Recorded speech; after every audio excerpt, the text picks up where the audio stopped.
Bienvenidos. El día de hoy les voy a hablar de lo que es la ventilación pulmonar. Vamos a hablar de lo que es la mecánica de la ventilación pulmonar, los volúmenes y capacidades pulmonares y la ventilación alveolar. Vamos a hablar de las principales funciones de la ventilación pulmonar. En este caso son 4. Primeramente estaría la ventilación pulmonar. La difusión de oxígeno estaría en segundo lugar. En tercero podemos encontrar el transporte de oxígeno y dióxido de carbono a través de la sangre y a través de los líquidos corporales. Y como cuarto punto tendríamos lo que es la regulación de la ventilación. A continuación vamos a ver lo que es la ventilación pulmonar.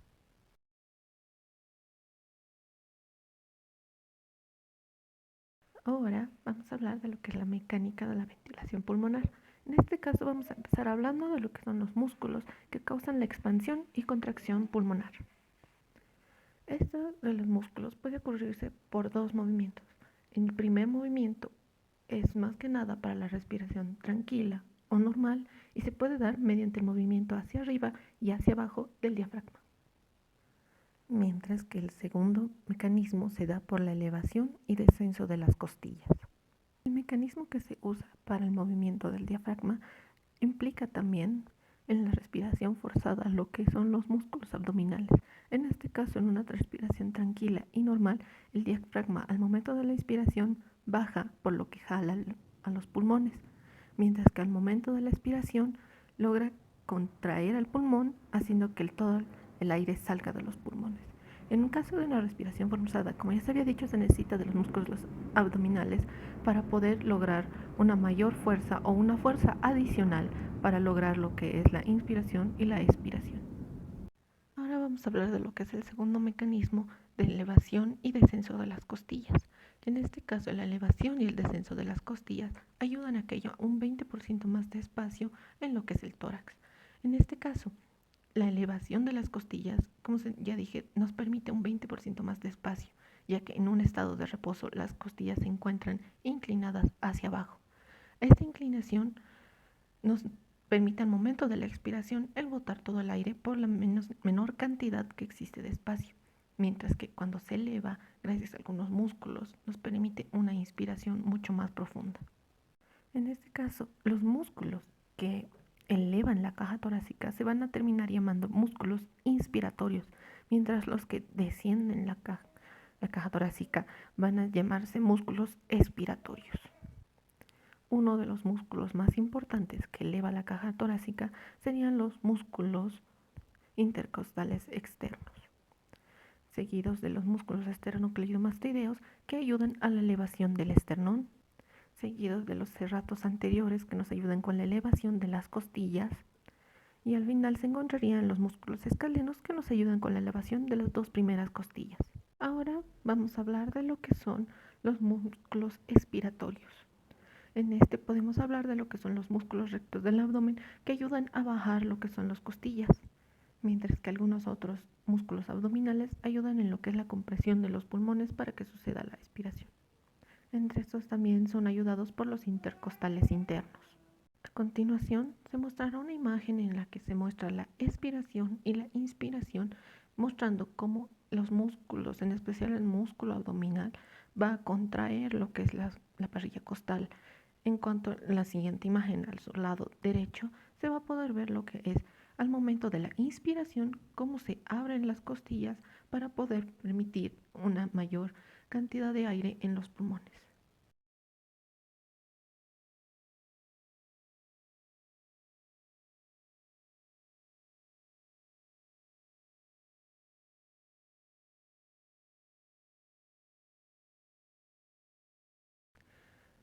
Ahora vamos a hablar de lo que son las presiones que originan el movimiento de entrada y salida del aire de los pulmones. En este momento vamos a hablar de lo que son la presión pleural, la presión alveolar y la presión transpulmonar, que ayudan a que el pulmón no colapse, ya que este, al no tener alguna presión, puede botar todo el aire que tiene por dentro para al momento de colapsar. Vamos a empezar hablando de lo que es la presión pleural. Esta tiene una ligera presión negativa, ya que lleva el líquido que está entre los pulmones y la pleura. La presión normal al momento de una inspiración de la presión pleural es de menos 5 centímetros de agua. Y al momento de una inspiración normal, esta puede ser hasta menos 7.5 centímetros de agua. Y al momento de la expiración pasa de menos 7,5, va descendiendo a lo que es hasta menos 5. Ahora vamos a hablar de lo que es la presión alveolar. Para esto necesitamos entender cuando la glotis está abierta y no hay ningún flujo de aire que entre o salga de los pulmones. Las presiones que existen en el árbol bronquial hasta los alvéolos son iguales a la presión atmosférica. Es decir, que la presión que se está ejerciendo es de 0 centímetros de agua. Eso quiere decir que al momento de la expiración, esta va a aumentar a más 1 centímetro de agua, mientras que al momento de la inspiración, esto va a descender hasta menos 1 centímetro de agua. Esto quiere decir que esta ligera presión negativa va a lograr llevar hasta 0,5 litros de aire hacia los pulmones en los 2 segundos que son necesarios, en lo que es una respiración tranquila y normal. Ahora vamos a hablar de lo que es la presión transpulmonar, o lo que es también llamada presión de retroceso. Esta presión, a diferencia de lo que es la presión alveolar y la presión pleural, va a ser una presión positiva, a lo que sería que esta ayuda al colapso de los pulmones en vez de a la inspiración y expiración pulmonar. A continuación vamos a poder ver una gráfica en la que se va a demostrar cómo se ve lo que es la presión transpulmonar, la presión pleural y la presión alveolar.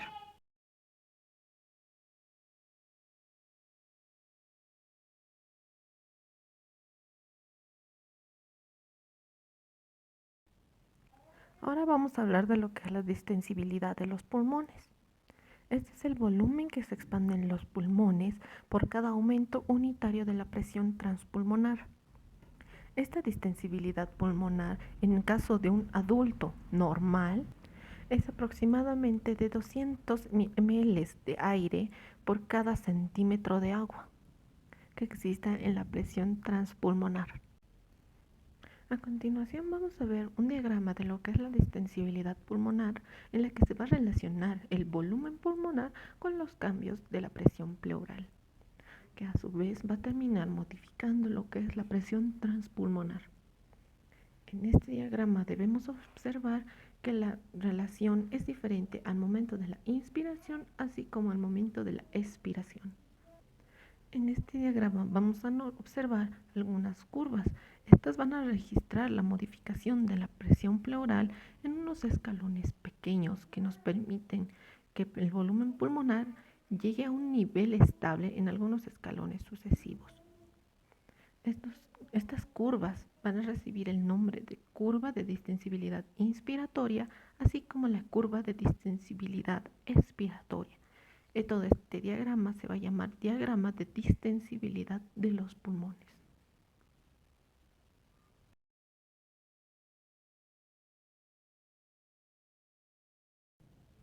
Como pudieron ver hace unos instantes, este diagrama nos muestra la distensibilidad de los pulmones. Esta tiene ciertas características que son determinadas por las fuerzas elásticas de los pulmones. Estas fuerzas se pueden dividir en dos. La primera son las fuerzas elásticas del tejido pulmonar y la segunda son las fuerzas elásticas producidas por la tensión superficial del líquido que tapiza las paredes internas de los alvéolos y otros espacios pulmonares. En estas fuerzas, lo que sería la fuerza elástica del tejido pulmonar, están determinadas principalmente por fibras de elastina y fibras de colágeno, que cuando se entrelazan forman lo que es el parénquima pulmonar.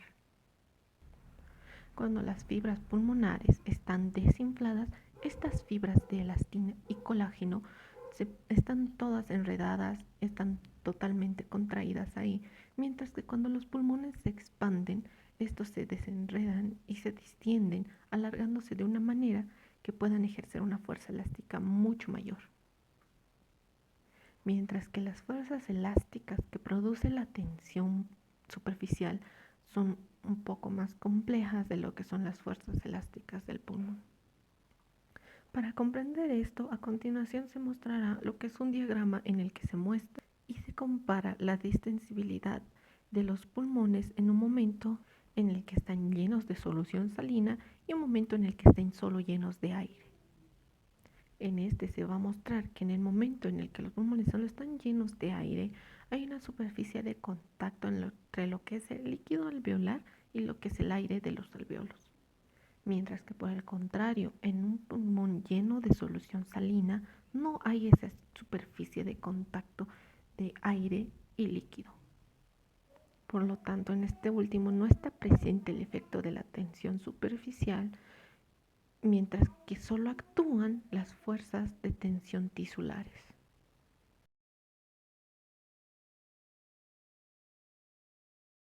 Como pudieron ver en el diagrama anterior, se puede observar que las presiones transpleurales necesarias para expandir los pulmones llenos de aire son aproximadamente 3 veces mayores a las que son necesarias para expandir los pulmones que están llenos de solución salina, dando a concluir que las fuerzas tisulares son las que tienden en realidad a producir el colapso del pulmón cuando está lleno de aire, ya que estas representan solo 1/3 de la elasticidad pulmonar total, mientras que la fuerza de tensión superficial, la que lleva la tensión de entre líquido y aire, que representa los alvéolos, son aproximadamente 2/3 de la presión pulmonar.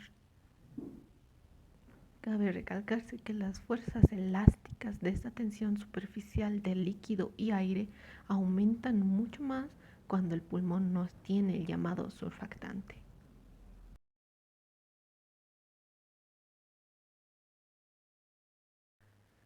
Ahora vamos a hablar del ya denominado surfactante y su relación con la tensión superficial y el colapso de los alvéolos. Vamos a hablar primeramente del principio de la tensión superficial para que podamos entender esto.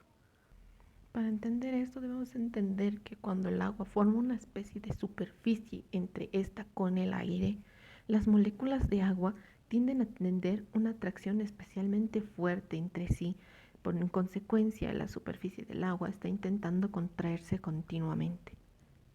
Lo mismo aquí, como podemos ver en los pulmones, la superficie de agua que tiene va a intentar contraerse, haciendo que el aire sea expulsado de los alvéolos para llegar a través de los bronquios y ser expulsado de los pulmones. Pero al hacer esto, intenta que los alvéolos colapsen. Esta llamada fuerza contráctil que hace que los alvéolos puedan colapsar se denomina fuerza elástica de la tensión superficial. Habiendo entendido lo que es la tensión superficial, vamos a ver el efecto que lleva el surfactante con esta tensión. Vamos a hablar de lo que es el surfactante. Este surfactante es un agente de activo de superficie en agua, lo que significa que este va a bajar mucho lo que es la tensión superficial del agua. Este es secretado por unas células especiales secretoras de surfactante denominadas células epiteliales alveolares de tipo 2 o también llamadas neumocitos tipo 2. Estas células constituyen un aproximado de un 10% del área alveolar en su superficie.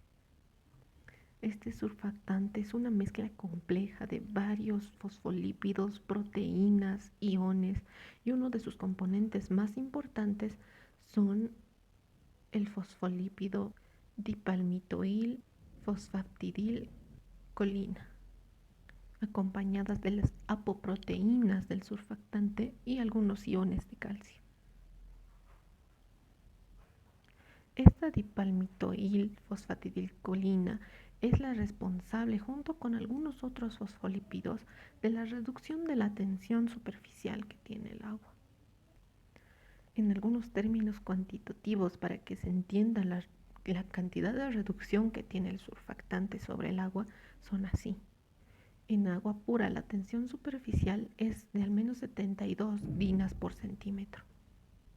en algunos líquidos normales que tapizan los alvéolos que no tienen surfactante es de 50 dinas por centímetro, mientras que en los líquidos normales que tapizan los alvéolos pero que sí tienen cantidades de surfactante son alrededor de 5 a 30 dinas por centímetro.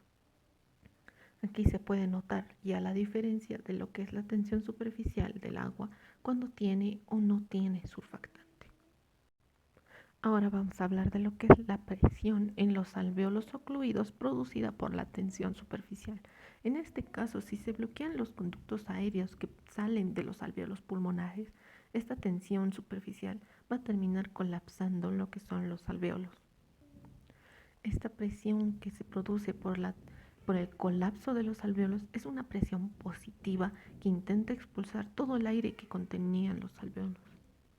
Esta tensión puede ser calculada por una pequeña fórmula que consiste en que la presión es igual a 2 por la tensión superficial que existe sobre el radio del alvéolo.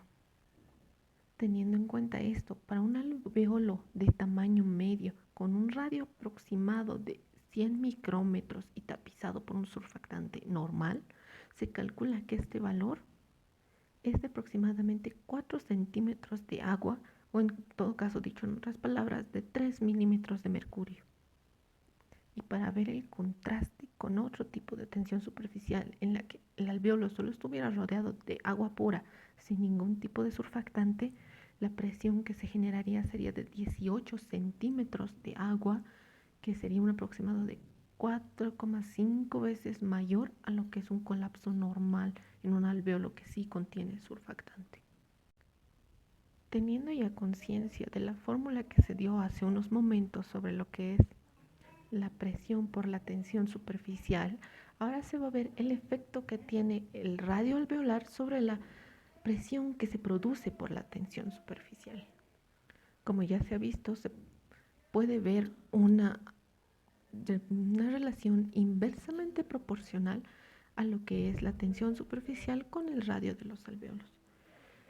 Esto quiere decir que cuanto menor sea el diámetro o el radio de lo que es el alvéolo, mucho mayor será la presión alveolar que produce esa tensión superficial. Eso quiere decir que en lugar de lo que sería el ya mencionado 100 micrómetros, si fuera el radio un 50 micrómetros, el resultado no sería de 4 centímetros de agua, sino se duplicaría el doble, sería alrededor de 8 centímetros de agua. Esto ya mencionado del radio alveolar es mucho de mayor preocupación o de mayor importancia en lo que es los lactantes prematuros pequeños, ya que estos alvéolos y el surfactante que aparece en esto aparecen más que nada en el sexto y séptimo mes de gestación. Y en un lactante prematuro pequeño tiene muchos más alvéolos de menor diámetro de los que tendría un recién nacido a término. Y aquí incluso en algunos niños a término el surfactante no ha aparecido al sexto o séptimo mes y ha aparecido en unos momentos más tardíos. Teniendo en cuenta esto, se puede decir que los lactantes prematuros tienen muy poco o nada de surfactante en sus alvéolos, por lo que sus alvéolos terminan colapsando unas 6 a 8 veces más de lo que tendría la colapsación alveolar en adultos. Esta situación de falta de surfactante en lactantes da paso a la enfermedad denominada síndrome de dificultad respiratoria en recién nacidos, que si no es tratada puede llegar a ser mortal.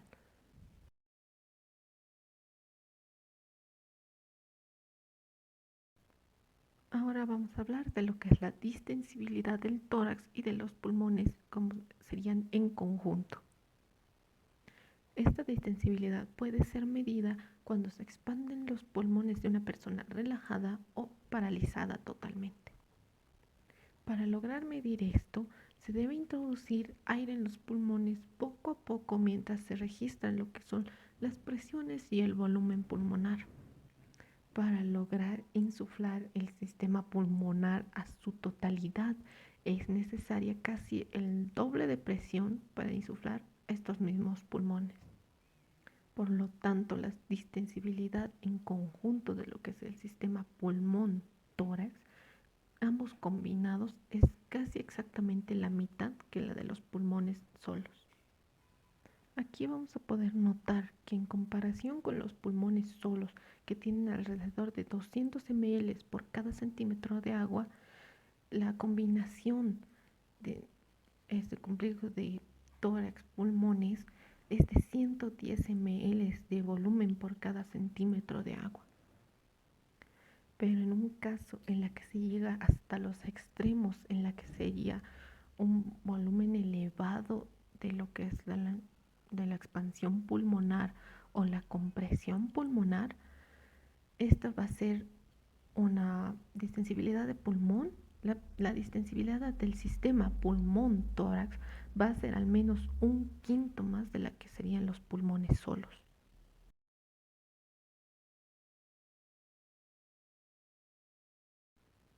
Ahora vamos a hablar de lo que es el trabajo de la respiración.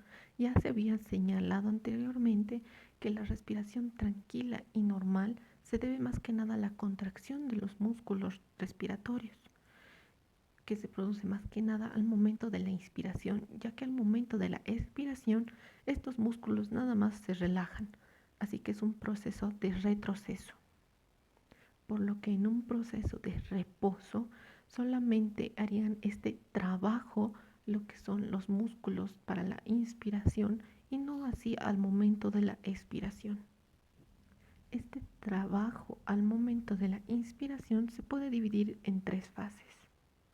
El primero es el llamado trabajo de distensibilidad o trabajo elástico, que es más que nada el trabajo necesario para expandir los pulmones contra las fuerzas elásticas que tiene el pulmón y el tórax.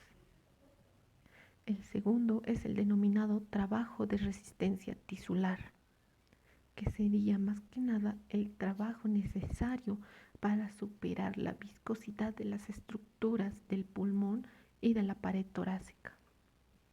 Y la tercera fase que se lleva de este trabajo es el trabajo de resistencia de las vías aéreas.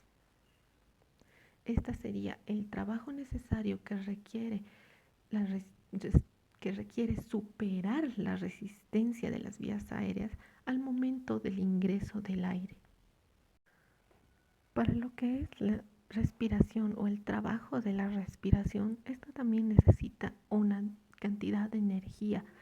Esta no es más que necesaria, más del 3 a 5% de la cantidad de energía que requiere que consume el cuerpo. Al menos esto en lo que se refiere a una respiración normal y tranquila. En un momento en el que se requiera de ejercicio intenso, la cantidad de energía que requeriría el cuerpo sería al menos de unas 50 veces más. Y especialmente esto se debería en personas que tienen una resistencia a las vías aéreas o una disminución de la distensibilidad pulmonar.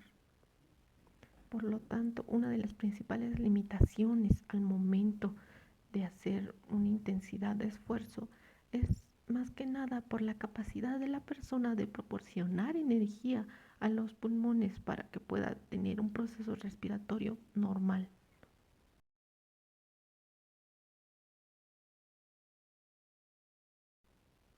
Ahora vamos a hablar de lo que son los volúmenes y capacidades pulmonares. En este caso vamos a hablar empezando de lo que son los registros de variaciones de volumen pulmonar o lo que sería la espirometría. Para esto necesitamos saber qué es la espirometría. La espirometría es el estudio registrado de lo que son los movimientos de volumen del aire que entra y sale de los pulmones. A continuación se va a mostrar lo que es un espirómetro básico, típico, que este está formado por un tambor invertido sobre una cámara de agua que está equilibrado por un peso. En este tambor invertido se encuentra un gas respiratorio que es habitualmente aire o oxígeno. Este regularmente tiene un tubo que lo conecta con una cámara de gas. Y la cámara de gas a través del tubo se conecta a lo que sería la boca. Cuando se respira hacia el interior o al exterior de esta cámara, el tambor va a elevarse y va a descender, haciendo un registro así adecuado en un papel.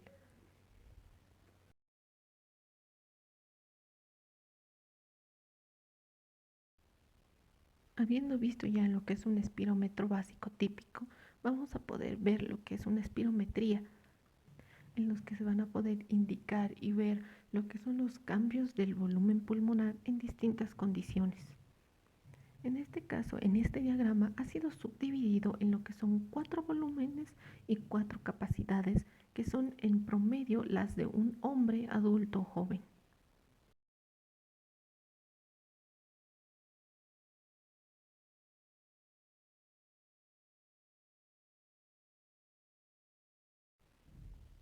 Para comprender un poco el diagrama anterior, vamos a necesitar hablar de lo que son los volúmenes pulmonares. En este caso vamos a hablar de lo que son 4 volúmenes. El primero sería el volumen corriente, que es el volumen del aire que se inspira y se expira en cada respiración normal. Esta es de aproximadamente 500 ml en un adulto joven. Ahora vamos a hablar de lo que es el volumen de reserva inspiratorio.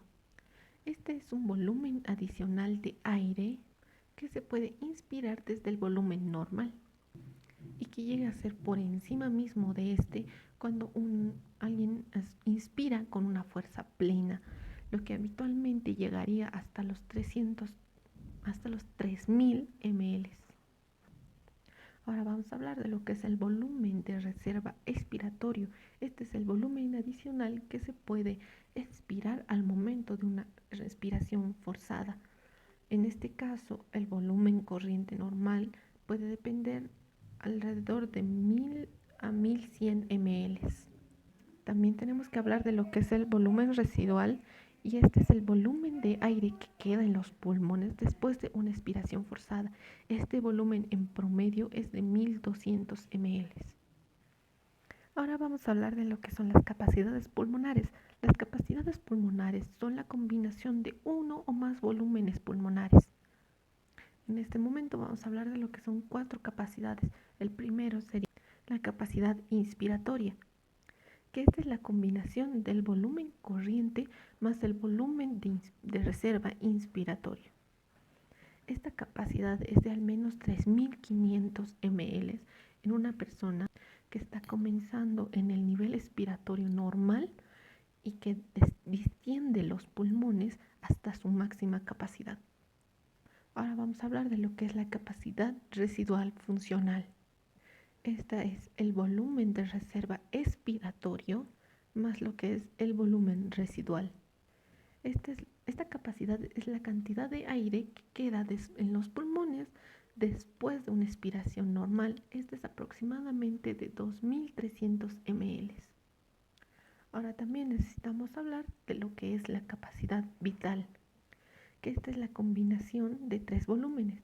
El volumen de reserva inspiratorio más el volumen corriente más el volumen de reserva expiratorio. Esta capacidad se encuentra después de inspirar a plenitud y llenar los pulmones de aire y también botar completamente en la expiración. Esta tiene una capacidad, una cantidad aproximada de alrededor de 4600 ml. También ahora necesitamos hablar de lo que es la capacidad pulmonar. Esta es la suma de la capacidad vital más el volumen residual, lo que significaría que es el volumen máximo al que pueden expandirse los pulmones con un máximo de esfuerzo posible, lo que significaría un aproximado de 5800 ml. Todos, todos estos volúmenes y capacidades pulmonares son en general un aproximado de 20-25% menores en mujeres que en hombres, ya que en hombres son personas con una constitución mucho más grande y atlética que en comparación a veces de lo que son las mujeres, que son de constitución porción mucho más pequeña.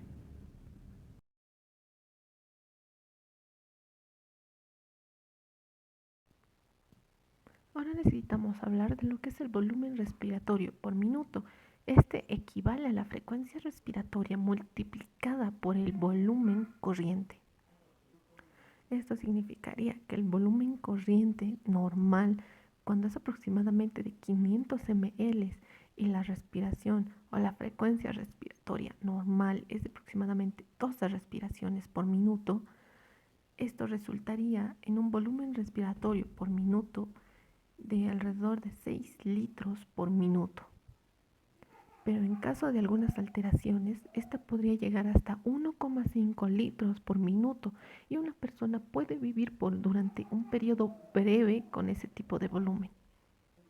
En un caso de que esta no se reduzca y si no aumente, como sería de un 40 o 50 respiraciones por minuto, el volumen corriente también será mucho más grande, por lo que sería un aproximado de 4.600 ml.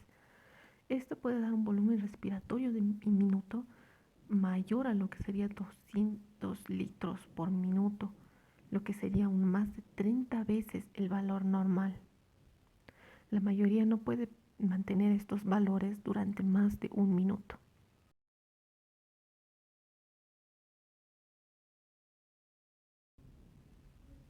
Ahora vamos a pasar a la parte de lo que es la ventilación alveolar. Para poder hablar de lo que es la ventilación alveolar necesitamos saber la función de la ventilación pulmonar, que en este caso la función de la ventilación pulmonar es renovar continuamente el aire de las zonas de que están mucho más cerca de la sangre pulmonar para lograr lo que es el intercambio gaseoso. En estas zonas que están mucho más cerca de la sangre pulmonar incluyen lo que son los alveolos, sacos alveolares, conductos alveolares y lo que son los bronquios respiratorios. La velocidad en la que le llega aire a estos espacios y se llena de aire nuevo es lo que se denomina la ventilación alveolar. Sabiendo esto, vamos a poder hablar de lo que es el espacio muerto y su efecto sobre la ventilación alveolar. Para comprender esto necesitamos saber que parte del aire que una persona respira nunca va a llegar a las zonas de intercambio gaseoso, sino que simplemente va a llenar las vías aéreas y no se va a producir ningún tipo de intercambio, como va a llenar lo que son los espacios de la nariz, la faringe, la tráquea, y este aire se va a denominar aire del espacio muerto, porque no es útil para ningún tipo de intercambio gaseoso. Durante el momento de la expiración, lo primero que se expulsa es este aire del espacio muerto, por lo que el aire que viene desde los alveolos se expulsa después. Por lo tanto, este aire del espacio muerto no sirve de mucha ayuda cuando se trata de expirar lo que son los gases respiratorios de los pulmones. Para lograr la medición del volumen de este espacio muerto, se va a mostrar a continuación un gráfico en el que se va a mostrar un método sencillo para medir el volumen del espacio muerto. Para realizar esta medición, la persona debe respirar súbitamente una respiración profunda de oxígeno al 100%, que va a terminar llenando todo el espacio muerto de oxígeno puro. Parte de este oxígeno también se va a mezclar con lo que es el aire alveolar, aunque no va a sustituirse completamente por este. Después de esto, la misma persona va a expirar el aire en un medidor de nitrógeno que va a registrar rápidamente de un registro, como se va a mostrar en la figura a continuación. En esta imagen se va a mostrar completamente que en la primera porción de aire que se va a expirar va a ser el aire que ha sido sustituido completamente por el oxígeno inhalado. Por tanto, en la primera fase de este registro solo va a aparecer oxígeno, mientras que su concentración de nitrógeno va a ser de 0. Pero cuando pase esta fase y termine el aire del espacio muerto, va a empezar a salir rápidamente el aire alveolar, por lo que esta máquina va a registrar los niveles de nitrógeno, ya que en el aire alveolar se encuentran muchas cantidades de nitrógeno. Por lo tanto, lo que se va a ver en la imagen, la parte que está remarcada con rojo y es de un color rojizo, es el aire alveolar que contiene nitrógeno, mientras que el aire que está a la izquierda, que se está marcando con un color plomo o gris, es el aire muerto que se encuentra, el aire del espacio muerto en realidad.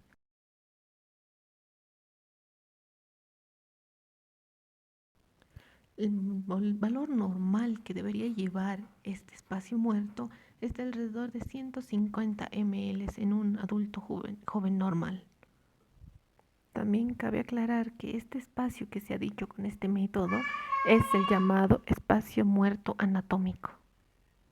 También se debe considerar que de manera ocasional, algunos alvéolos tienen una escasa o nula participación de capilares adyacentes, por lo que estos también son parte del espacio muerto anatómico.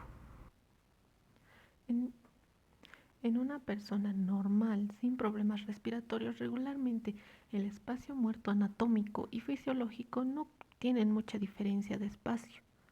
Pero en una persona en la que sus alvéolos no funcionan correctamente o funcionan parcialmente, este espacio puede elevarse hasta unas 10 veces, por lo que el espacio muerto anatómico sería alrededor de un volumen de 1 a 2 litros.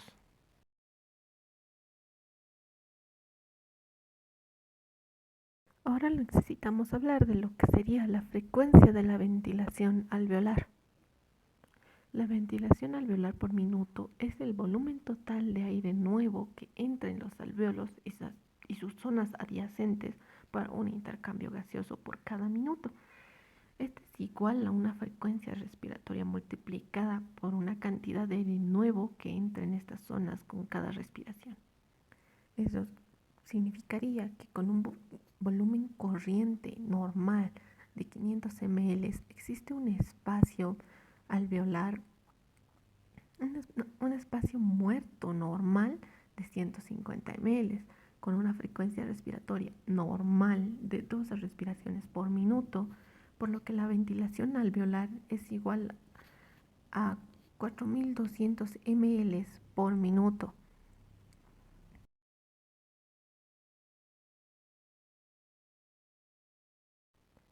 Ahora necesitamos hablar de lo que son las funciones de las vías aéreas, en este caso de lo que comprenderían la tráquea, los bronquios y los bronquiolos. A continuación se va a mostrar una imagen en la que se va a poder destacar lo que son las vías aéreas y su distribución de aire hacia los pulmones por medio de la tráquea, bronquios y bronquiolos.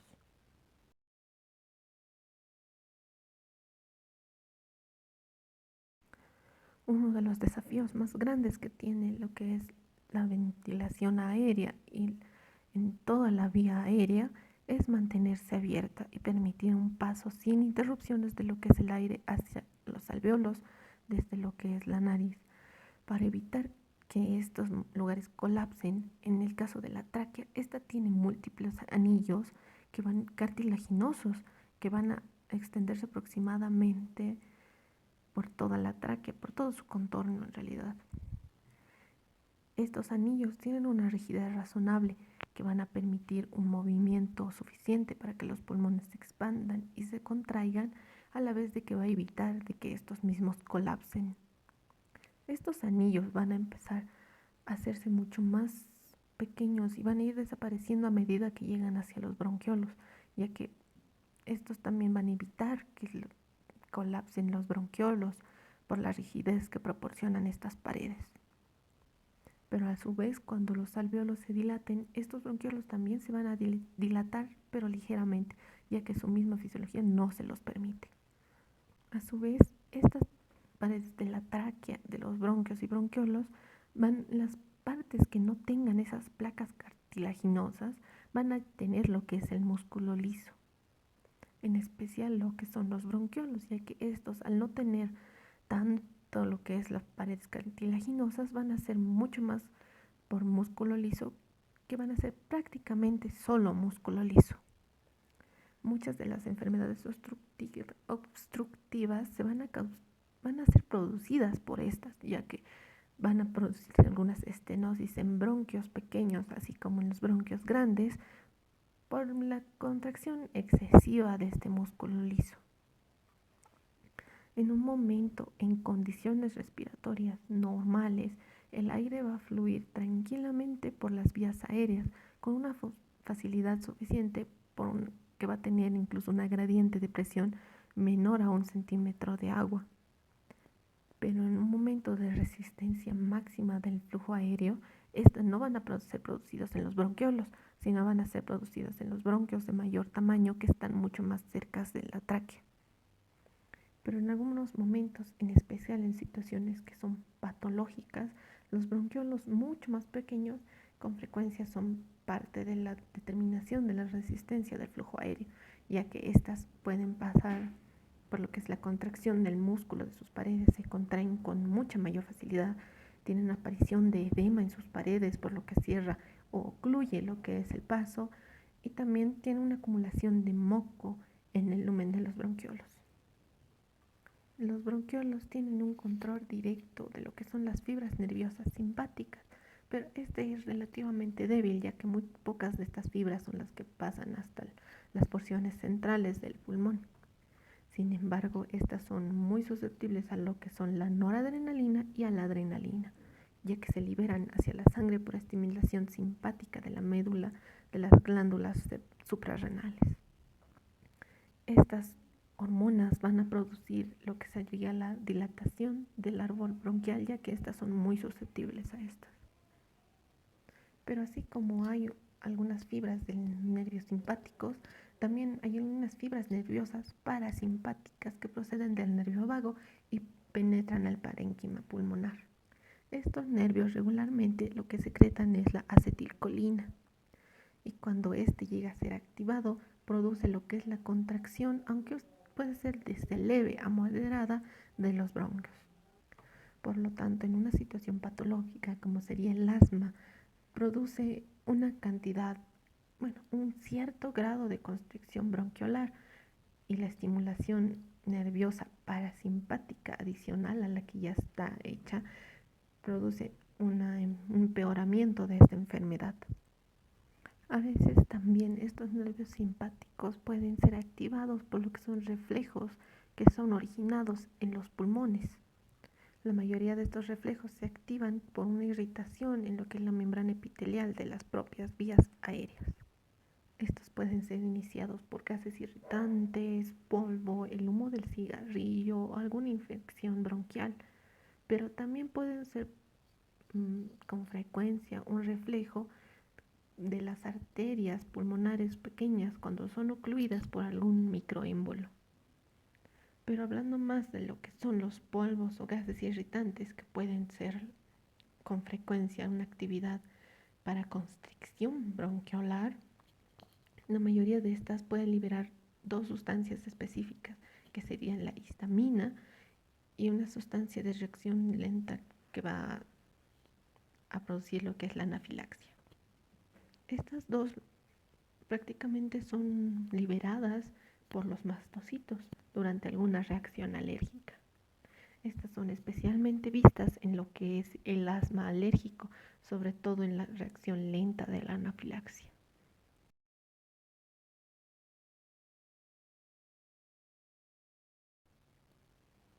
Ahora también necesitamos hablar de lo que es el moco que recubre toda la vía aérea y la acción que tienen los cilios en la limpieza de las vías aéreas. Por lo dicho, ya toda la vía aérea, desde la nariz hasta que son los bronquios terminales, están humedecidos por una capa de moco que recubre toda su superficie. Este es secretado mayormente por las células caliciformes mucosas individuales del recubrimiento epitelial de las vías aéreas y en parte por algunas pequeñas glándulas submucosas. Además de mantener húmedas las superficies, también atrapa pequeñas partículas que se encuentran en el aire e impide que la mayoría de estas llegue hasta los alvéolos. Este moco regularmente ya es eliminado por lo que son las vías aéreas de la siguiente manera. Esta es ayudada por lo que son los cilios.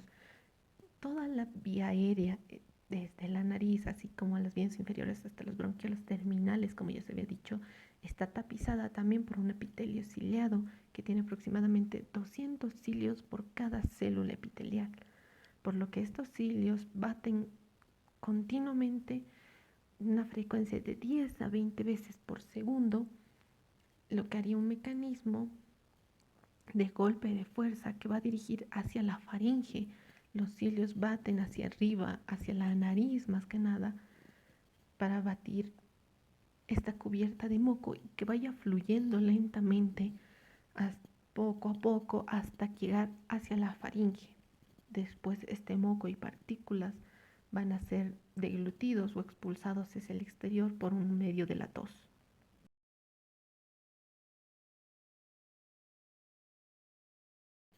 Habiendo mencionado ya lo que es la expulsión de este moco, necesitamos hablar de lo que es el reflejo tusígeno y del reflejo del estornudo.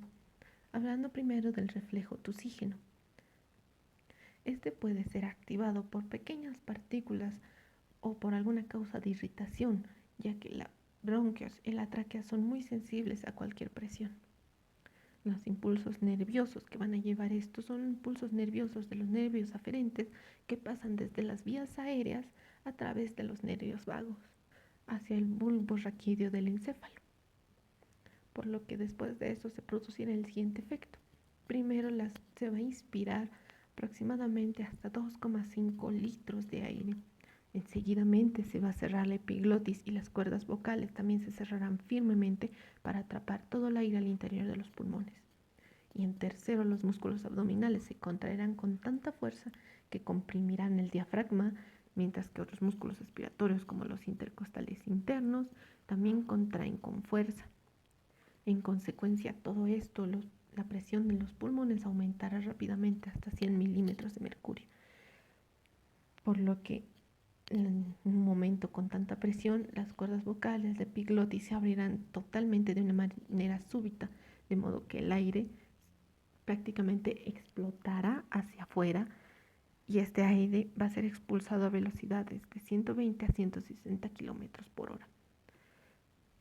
Este aire que va a ser expulsado va a también ser expulsado junto con todas las cosas con todas esas sustancias extrañas que han producido este reflejo.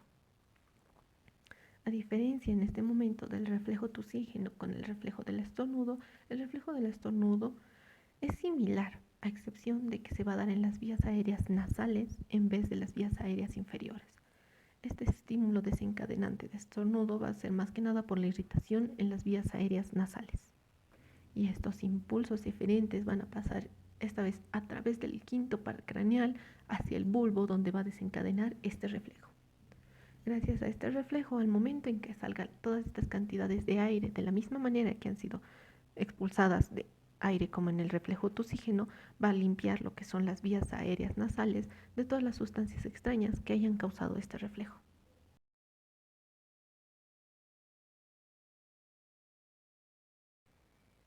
Habiendo hablado ya, vamos a empezar a hablar de lo que es las funciones respiratorias normales de la nariz. Cuando el aire pasa a través de la nariz, este tiene tres funciones respiratorias normales. La primera es la de calentar el aire cuando pasa a través del tabique y los cornetes nasales.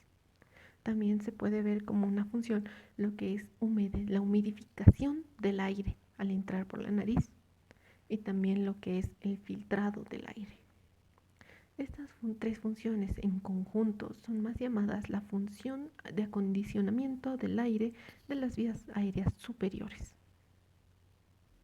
En este caso, especialmente lo que es el calentamiento del aire a través de la nariz, pasa de la temperatura del aire al momento de la inspiración de menos 0,5 grados, aumenta la temperatura corporal hasta un 2 a 3%, pero en un momento en el que la persona tiene una traqueostomía, el efecto de enfriamiento de que entra el aire frío puede producir un efecto de secado a nivel de la tráquea y a nivel del pulmón, produciendo lo que son costras o infecciones graves en los pulmones.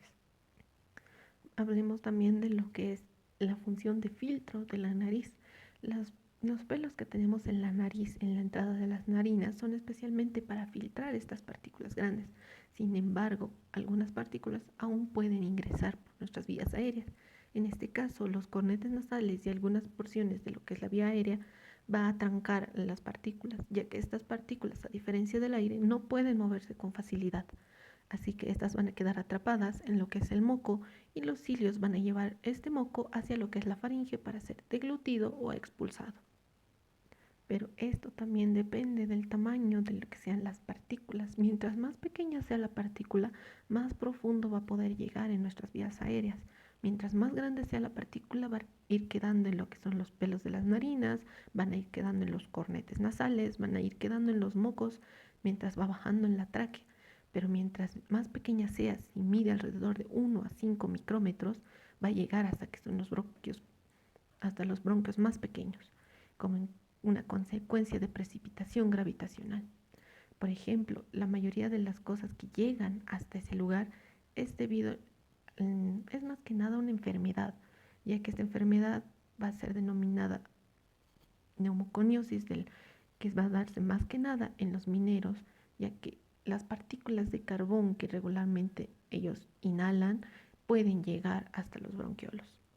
Algunas partículas, incluso que son menores a un micrómetro, pueden llegar hasta los alvéolos, adherirse al líquido alveolar. Pero si son exageradamente pequeñas, por ejemplo, de lo que sería 0,3 micrómetros, estas van a quedar flotando en el aire alveolar, por lo que van a poder ser expulsadas.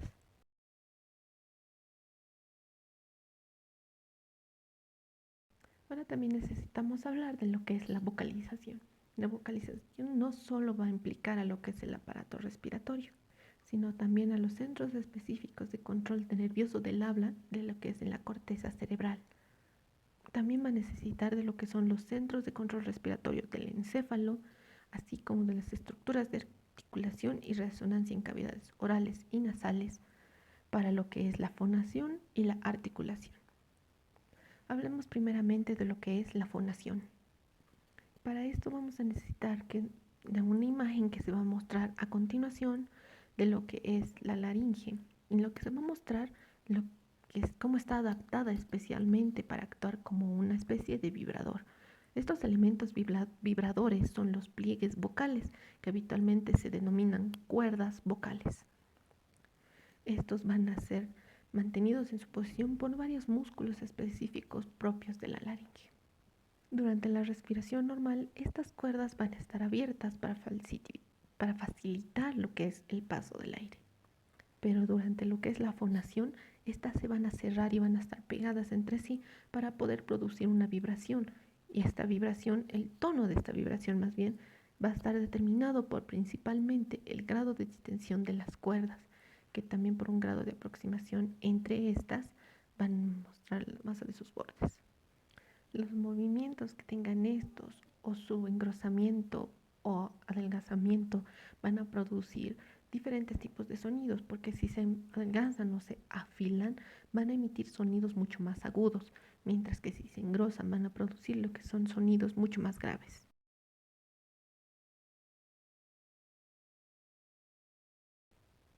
También debemos hablar de lo que es la articulación y la resonancia.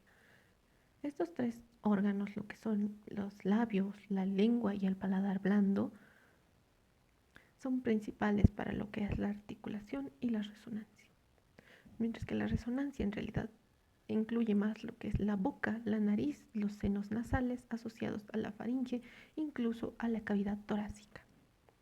Por ejemplo, estas funciones de estos resonadores nasales pueden ser bloqueados en caso de que una persona tenga catarro y deben ser bloqueadas las vías. Por eso el cambio y el tono de voz o la resonancia de la voz en caso de alguna enfermedad respiratoria.